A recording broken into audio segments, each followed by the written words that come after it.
This is Andy Gutierrez from StarWars.com, and you are listening to Coffee with Kenobi with Dan Z. This is the podcast you're looking for. This is James Arnold Taylor, and you're listening to Coffee with Kenobi. I have a good feeling about this. Hello, friends, and happy CWK Live Day to all of you who celebrate. I am your host, Dan Zehr, delighted to talk Star Wars with all of you. Well, it's going to be quite a show. I missed seeing you all last week. School is wrapping up, and so many things going on, but now that the dust has settled and we're in full-on summer mode, it is time to do some CWK Live. And I'm very excited again to talk with all of you about the Barriss Offee arc. Let's bring in our friends. Hello, Robert. This is the Monday. Happy Monday, everybody. Robert, great to see you. Brian, this is the Monday you are looking for. Thank you, Brian. I hope you had a very happy birthday, my friend. I saw on Facebook that was the case. You may have noticed I changed a few things around, changed some angles on the camera, adapted some lighting, did some other things. So now you can see the original collection figures right there. Pretty fun. It is the retro ones. The classic ones that I had from when I was a little kid are over here where you can't really see right now, but these make for a really nice addition to my collection. So what are we talking about tonight? I know it's going to be an interesting night because so many of you are at the AMC theaters across the country watching the Acolyte preview. Not a premiere, but the preview. So that's super fun. But those of you who are here, what are we going to talk about? We're going to talk about your top 5 moments from Tales of the Empire's Barriss Offee arc, since we weren't able to chat last week. We're going to talk about all 3 in one fell swoop. We're really looking forward to that. And we are concluding our Aurebesh lessons. Can you believe it? Mr. Fudge is here, as is Burnt Waffle. Hello, my friends. I know Mary and Liberty and several of you, and Minta as well, have other commitments, whether it's Star Wars related or just some family things going on, or just life. Life gets busy, and I get that, and I fully understand that, which is why it's nice you can watch this show. Well, you can watch it here live, or you can watch it later on Coffee with Kenobi's YouTube channel, or Facebook page, or on even Twitter there, or X now. It is on the Coffee with Kenobi feed itself. But now it's time, after a year? We've been doing this for a year with different delays and things like that, and emphasizing other things. It's time to wrap up our Aurebesh lessons. Let's do it. For the last time, I'm introducing our Aurebesh lessons on CWK Live. Let's go.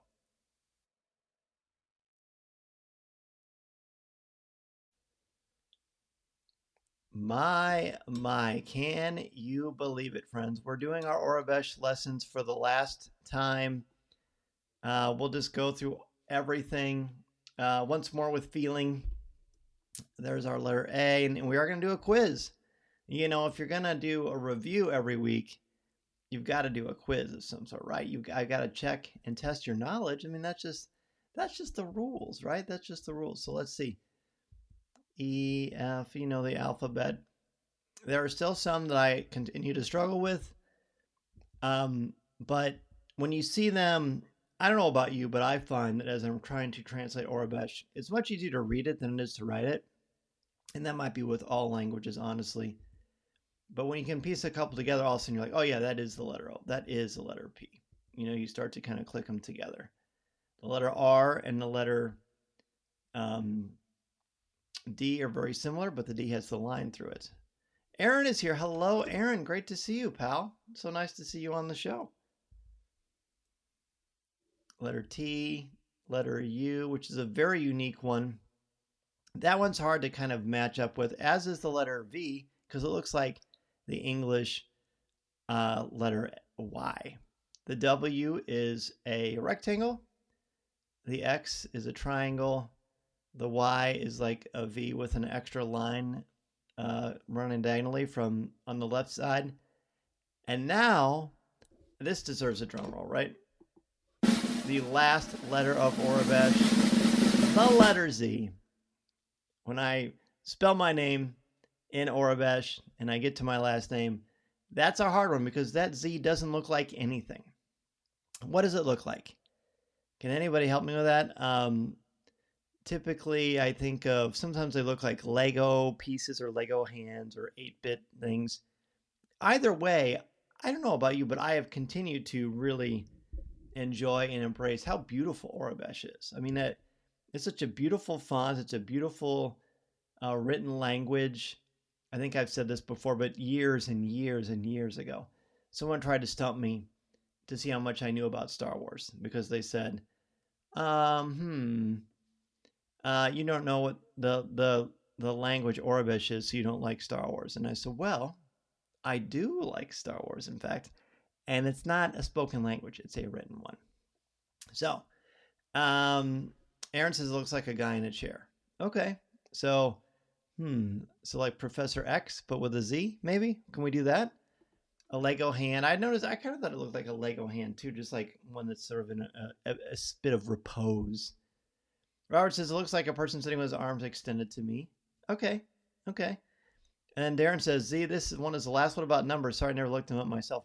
You know, I didn't really get into the numbers thing. Is that even? I mean, they must be used. I never even thought about using numbers. I guess we could consider that, but I don't usually see numbers in Aurebesh. But now that you say that, Darren, they're probably going to pop up everywhere. Everything I look at in my office, I don't see numbers. And there is when Galaxy's Edge first opened, they gave out these trading cards, and I kept one. Well, I kept several. Who are we kidding? But it gave me the Aurebesh translator, which is part of what I've been using, and it just gives the alphabet. It didn't give numbers. So that, and since Lucasfilm made these, that's what I went by. But that doesn't mean they don't exist. I mean, depending on where you look, because there are a lot of different versions of Aurebesh online, but sometimes they get quite different in their approach and sort of different fonts and things like that. All right. This one goes out to Liberty. Liberty is watching the Aurebesh. Liberty is watching the Acolyte premiere or preview. But she suggested, hey, why don't you use the names of the Bad Batch? And this was before we had finished, but I thought it was a good idea. So I've got my piece of paper here, and I'm going to quiz myself along with all of you. We're going to do all of the names of the Bad Batch of Clone Force 99. So try to write Wrecker in Aurebesh if you can. I will try to, and I will not look at my little cheat sheet that I have. W R E. Let me think about E. E. Gosh, I can't think of E. C K E. I guess I have E twice. And then R. All right. Let's see how I did here. How did you do with Wrecker? I'll give you a few moments. You do a little countdown. 5, 4, 3, 2, 1. And if you don't quite get it all, that's okay. Just fill in the gaps. So here's what it is. There's the W, which is the rectangle. The R is the 7. The E is the V with the I on it, which I couldn't remember the first time. But when I was writing it the second time, I could remember. I don't know why. And there's the C with the 3 lines. The K I always remember because I've got the Ahsoka Mandalorian Legacy lightsaber hilt box. And so I see that on there all the time. W-R-E-C-K-E-R. So there is Wrecker. Who got that one right? I missed one of the letters. And then I went back and fixed it. So I will be fully honest about that. I'm always honest. I don't think you can't win or you can't get it right if you're cheating. Come on. So let's go to Crosshair, C-R-O-S-S-H-A-I-R. And again, whether you're joining us for the first time for the last week of Aurebesh, you can certainly go back and rewatch all of these, or, just catch up with us. That's totally fine. There will be, there's all kinds of guides and codes out there. I'll post something, but it helps.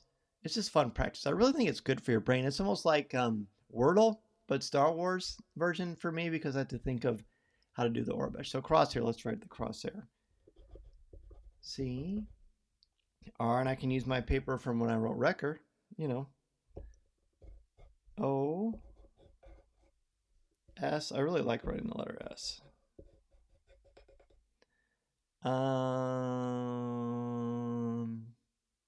H. What is H? Crosshair and Aurebesh. Exactly. What's Crosshair and Aurebesh? That's what we're doing. I can't think of the letter H. Rats. I'm gonna have to skip that one. It's probably super obvious. I and then R. ROSSH.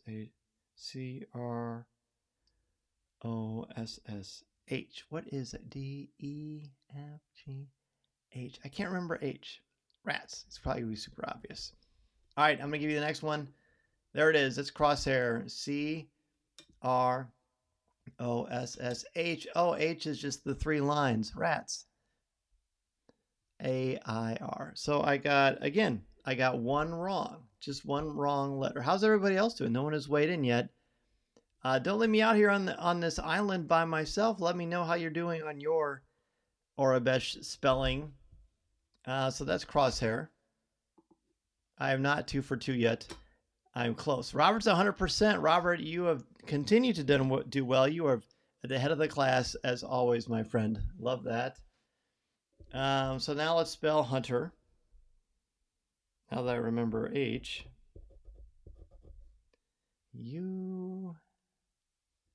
Oh, come on. STU. It's just, I continue to be reminded, I say this all the time, how strange this must be to listen to me think about how to do the alphabet in Aurebesh. I mean, what a high quality podcast you're listening to, my friends. Hey, a lot of you are very kind and generous with your time, and I appreciate that. So HU, U is kind of like a pinchy thing, isn't it?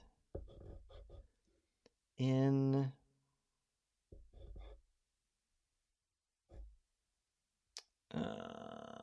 T E and then R. I have a feeling I screwed this one up. I wasn't completely sure about how to do. Wait, let me think about N. That's not right for N. N is like a swoosh down. No, I'm not sure. All right, well, let's see how to spell Hunter. Hunter is, there's the H, there's the U. I messed up the U. My N was off. Grats. I was thinking combining it with the E. My T was right. My E was right. But yeah, so I missed 2 on that one. My goodness. So I am, first one I missed 1. Second one I missed 1. And the third one I missed 3. Wow. So far I'm not doing 100%. Brian says I always have problems with H. I don't know why. That one should be one of the easiest because it's just it's not a weird shape. It's just 3 lines. But I don't know. So now let's go for tech. Hopefully tech isn't too bad. There's T. Let's see if I can finally get the E right for once. Yes, there's the C. And then the H. Brian, we can do this, buddy. We can do this. We can get tech correct. Tech is so awesome. Imagine if we can get this correct. How exciting. How exciting for us. All right, so that's not very many letters. Let's see how you did. T, E, C, H. I did it 100% on that one. Now there were only 4 letters, so that's a little bit easier. Robert, you still have 100%, buddy? I'm guessing you probably do. Now let's go to Echo. Echo is just 4 letters also. They're closer to I think this is a little bit easier ones. E, C, H, and then O. I feel pretty good about this. Let's see. Echo, E-C-H-O, Echo, a really wonderful character that I became. He was a favorite of mine, and he was not really spotlighted near as much as the rest of the members of the Bad Batch, but he always left an impact to me. And he's memorable because he was part of what brought the Bad Batch into the Star Wars universe as they went and helped rescue Echo in the last season of Clone Wars. So let's see how to spell echo. E-C-H-O. E-C-H-O. I got it right. All right, -0 on that one too. Aurebesh H is like this, the cap H on its side, but I have a problem when it's lowercase. I always want to put some type of bend in it. That's fair, Brian. I totally understand that. All right, last one. Of course, it's omega. We got to spell omega right. That's a letter we haven't used yet. We haven't really written the M yet. I know what the M looks like. The M is, I always think of the M as like somebody's flexing their muscle. E G is like the sand crawler thingy. And then A. I think I'm not quite perfect on this one. O-M-E-G-A. All right. There it is. O, I got my O right. My M, I'll give myself half credit for that one. Because I started to make the shape at the bottom. I made it more like diagonal instead of left to right. There's the E.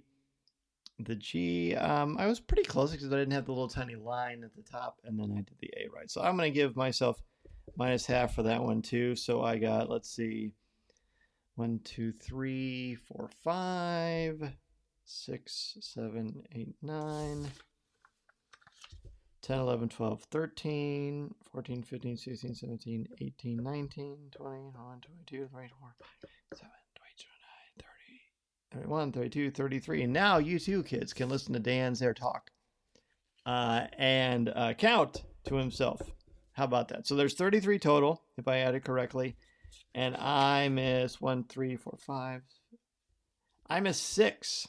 So I got a 27 out of 33 on my quiz. How did everyone else do on their quiz? While you're thinking about that, let's go ahead and jump into our top 5. Top 5 is we're gonna take the entire Barriss Offee arc, and we're gonna give our top 5 moments from that arc. Robert, no H and Omega. That's right, Brian. Robert got a 33 out of 33, but I have to admit I've been writing Aurebesh since before we started the lessons, so I started with a leg up. While we've been writing a new letter each week, I've been also trying to learn the names of the letters arc through Zehr. Letters don't quite work with the song, though. They don't, and I'm not quite sure if the sounds of the letters are a completely authentic. I'm not sure about that. I don't know. I don't know for sure if they are. I don't know for sure that they aren't. So I just haven't bothered with those yet. But Robert, that is impressive. The fact you got 33 out of 33 is, in fact, most impressive, as our dear friend Darth Vader would say. Let's jump into top 5.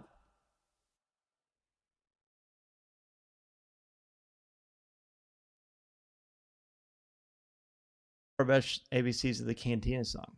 Oh, well, that could be interesting. All right. The top 5 moments from the Tales of the Empire Barriss Offee arc. I would argue that for top to bottom, the strength of all 3 episodes equally, this arc might be the best of the Tales of animated series. I think they're all good in their own way, but these 3 are so incredibly strong. And I apologize for not giving each of them their own show, but there's just no time in the schedule because the Acolyte is, coming out tomorrow night, which we will talk about here in a little bit. All right, so now let's do this. Let's give our top 5 moments from the Barriss Offee arc. My first one, the duel with the Grand Inquisitor. You knew it was going to happen because that's how the Grand Inquisitor tests people. You had to see if Barriss Offee was worthy of the Inquisitor program, what kind of duelist she is, how she handles stress and adversity, how does she give into her anger, and early on she fits the bill the Grand Inquisitor is looking for. The fight is very well choreographed. I continually am impressed with the fight sequences in all of these animated features, especially with Tales of the Empire. Really tremendous, an excellent way to kick off my list. Number 5 for Brian, Barriss's view from her cell in the Jedi Temple on fire. That's a great shot. That is a great sequence. Robert's 5. The drabness of the colors they used to depict the Empire, even the Stormtroopers' uniforms appeared gray. They did. And color was a big part of what we talked about on Coffee with Kenobi over the past couple of weeks when we broke those down. So that's awesome. I feel honored that you caught that as well, Robert. I feel like I'm in good company. Mr. Fudge's 5 seen the Jedi Temple burning due to Order 66, similar to what Brian had just mentioned. Very powerful. And Burnt Waffles number 5 is he loved the story. Just the overall story is really, really powerful and we're done. Nick is here. Hello, Nick. What's up, buddy? He says the reuse of caves and truths in a Star Wars story. I'm all about a good cave metaphor, Nick. It's like you're reading my mind, my friend. I love those too. I always like when I get to write about them or talk about them or explain them. And I have a feeling it's going to happen. And hopefully, Nick, you got to hear us talk about it on Coffee with Kenobi this week. I tried to talk about the caves in the final episode, which we will certainly get to. Darren, is interesting to see what happens to Barriss. I am, but I'm also totally at peace with not knowing anything about it because I feel like it really wrapped things up beautifully. Again, I thought this whole entire arc was just absolutely terrific. All right, let's go to number 4. Number 4 for me is the mask metaphor. There are a lot of metaphors in this 3-part arc, but the mask metaphor, as I look up at different masks on the wall here, is masks allow you to hide from yourself or to do things. It's almost like social media, but more 4-dimensional, where you can do things and get away with things you wouldn't normally because you're wearing a mask. You can hide, you can disguise yourself. She only does certain things in the second episode, I'm sorry, it's not plural, when she's wearing the mask. She doesn't do anything evil per se, but she does put herself inside with people who are evil in the second episode, but she only does it when she wears the mask. Then she takes off the mask and she's able to relate to the child that they're trying to get the information from. And it's just a great metaphor. She does it a lot. As soon as at the end, she takes off the mask to fight the Fourth Sister, Lynn. And it's super cool that we're led into that fight because she takes off the mask itself. Really well done. Lori is here, turning in late. Hello, Lori. Great to see you. Nice to have you on the show. Number 4 for Robert is Darth Vader's appearance. Fantastic. Absolutely fantastic. Brian's for the reintroduction of the Grand Inquisitor and how Lynn, it looks like you said in the Green Lanterns, talk to Barriss in their slanted view of the Jedi. Yes, they do. And they have a very warped view. And you wonder how much they believe or how much they've been manipulated to believe. Either way, they live it and breathe it to the detriment of anybody they run into who doesn't agree with them. Number 4 for Mr. Fudge is the action, which is terrific. Burnt Waffles 4 is the very cool fight sequence between Barriss and their friend. Really well done, very suspenseful, and really kind of traumatic, I would say, because a lot of trauma there. They're constantly encouraged about fighting one another to the death, and they're put in these no-win situations. It's like, it's not quite like Lord of the Flies, the classic novel, but there are some elements there. Although one is because of nature, and this one is because of the evil and folly and the vanity of man transmitted through the dark side of the Force. But interesting stuff. All right. Aaron says seeing Barriss trying to decide or being forced into one side versus the other. It's like she thought she was making the right decision, but then second guessing herself. Yes, you're right. It's a fascinating thing, isn't it? Let's go to number 3.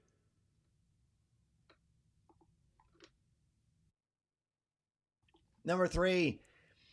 It's time for you to meet your new master, and then you hear the breathing, and you see the boots and the cape, and he just walks in. He doesn't say anything.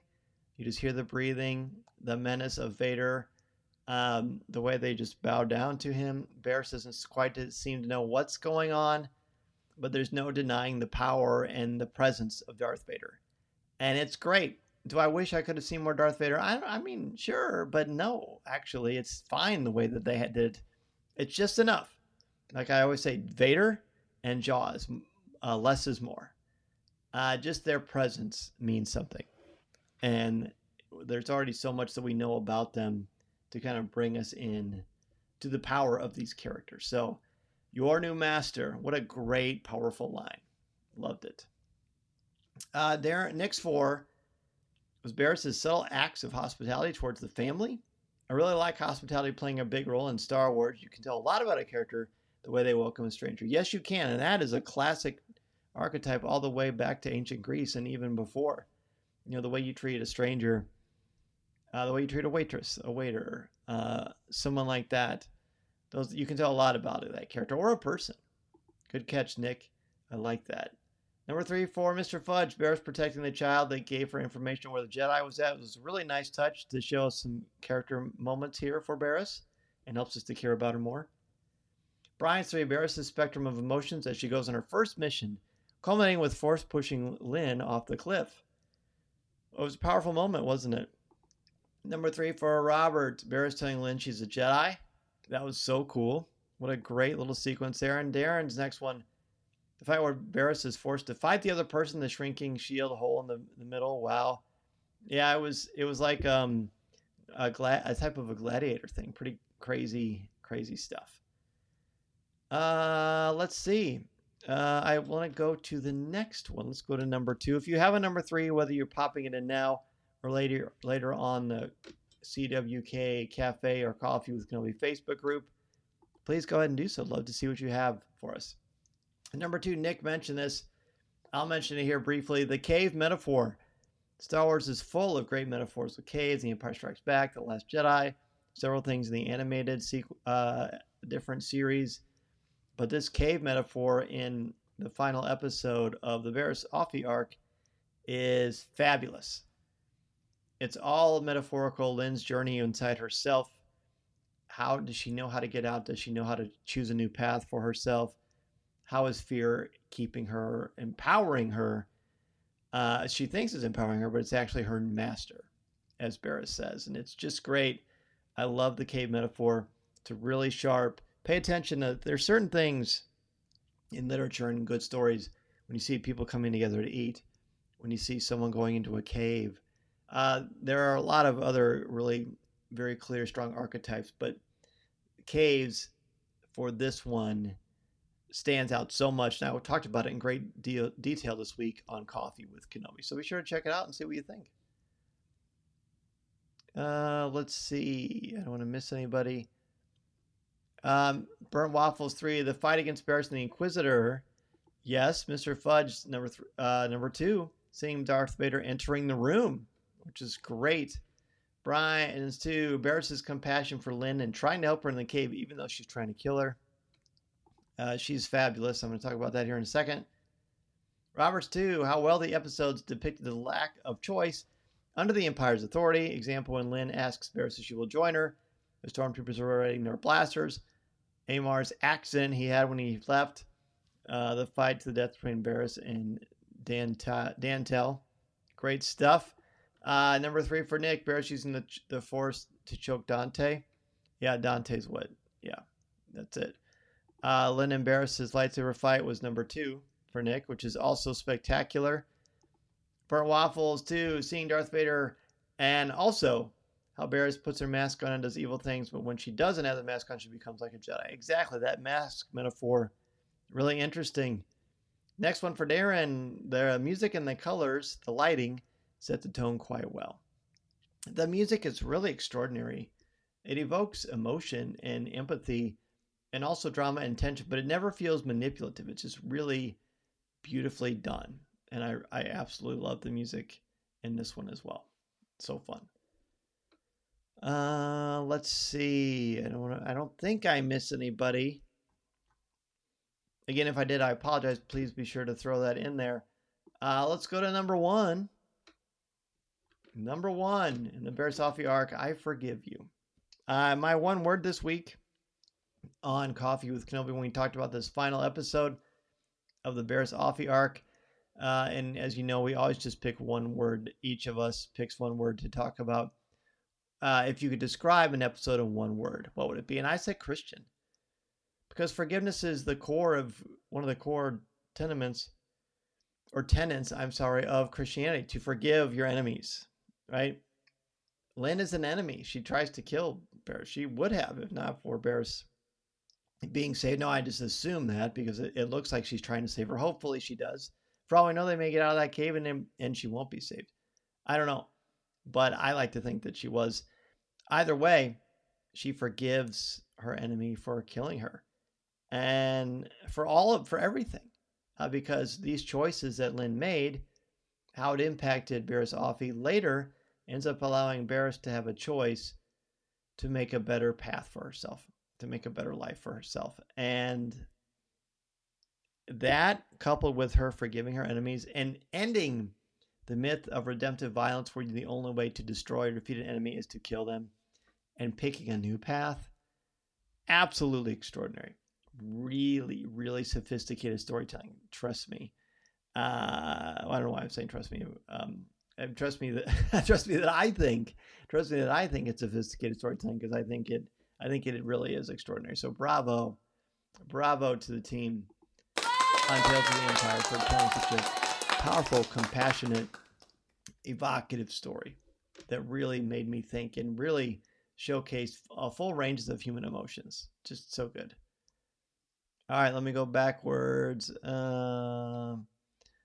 Darren's last one, I think it's your last one, is Darth Vader's appearance. Extraordinary stuff. Mr. Fudge, Lynn leaving her lightsaber in the cave and seeing Lynn carrying her friend's body out of the cave. Also, do you think if Lynn burned Barriss's body or just buried it? I don't know. I don't think that, I would like to think that Barriss didn't die, but I don't know. I'm assuming she would bury, I don't know. I don't want to think about that, Mr. Fudge. Come on.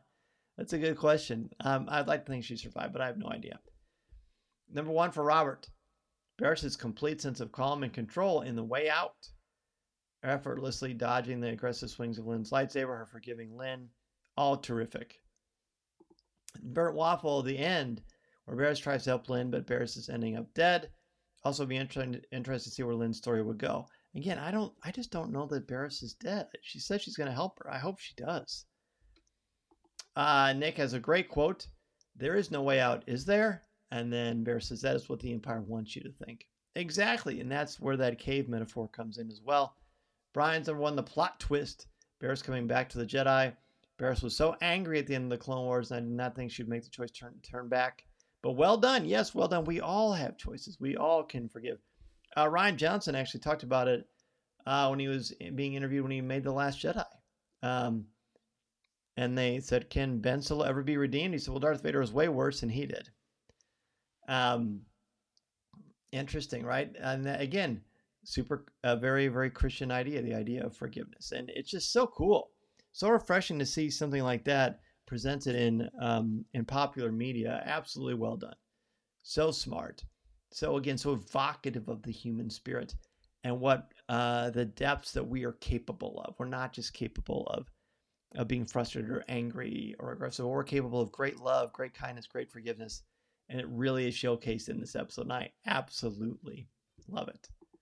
But now, what are we going to do next time on CWK Live? Well, that's a good question. Of course, we're going to talk about your top 5 moments from the Acolyte episodes 1 and 2. Episodes 1 and 2 both drop tomorrow night, I believe at 8 o'clock Central Time. So both episodes drop tomorrow night. We'll watch them, and then we'll come back next week and talk about the first 2 episodes. Now, speaking of next week, actually, let's go ahead and jump into Ask Dan Z, and I'll tell you some scheduling things.